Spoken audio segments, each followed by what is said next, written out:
Hi, my name is Pam Doremus from Peaceful Spirit. I'd like to introduce you today to a technique called Jin Shinjutsu. It's a wonderful energy healing technique because you can use it at any time, in any place, and you can even teach it to a very young child.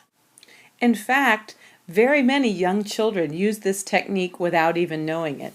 When a child sucks his thumb or his fingers to comfort itself, that is using this energy healing technique.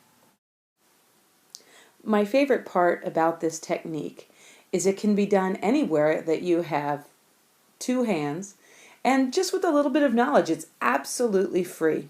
I first learned about this technique while I was teaching my oldest son how to drive. I was terrified is not too strong a word for it, and a friend suggested just while he was learning how to drive to just sit there and hold on to my index finger.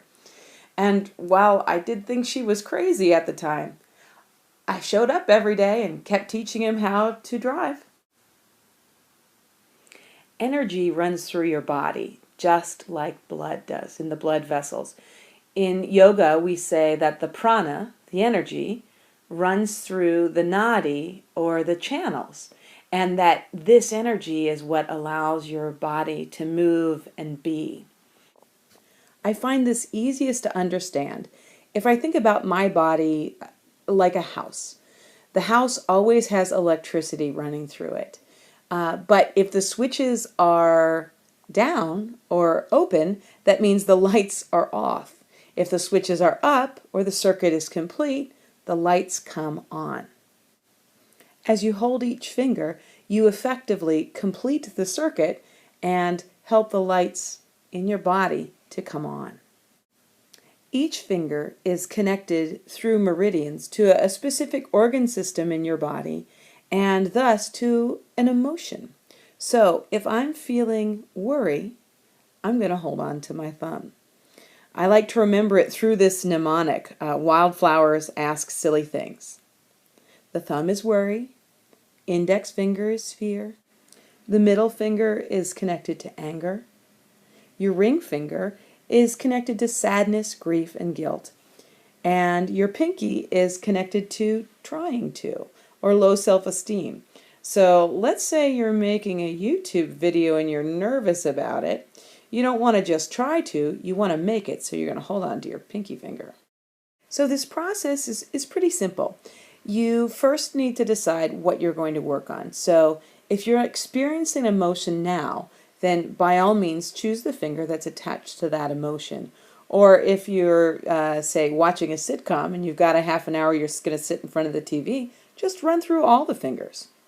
So you're going to either stand or sit quietly and hold on to your finger gently with the opposite hand for a couple of minutes.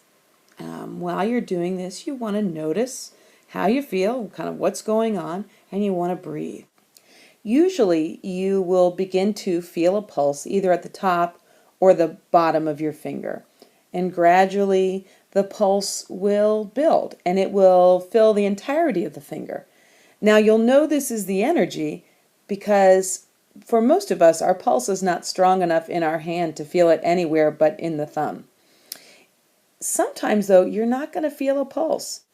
If you don't feel that pulse, it doesn't mean it's not working. Sometimes it just has more to overcome. I don't think I felt the pulse in my finger once the entire time I was teaching my son how to drive. But when I'm not actively creating fear, I can feel it all the time. My intention is to give you a simple, easy energy healing technique that you can use anytime. If you have any questions or you'd like to learn about other energy healing techniques, please visit me at the web at nkyrreiki.com. Be blessed.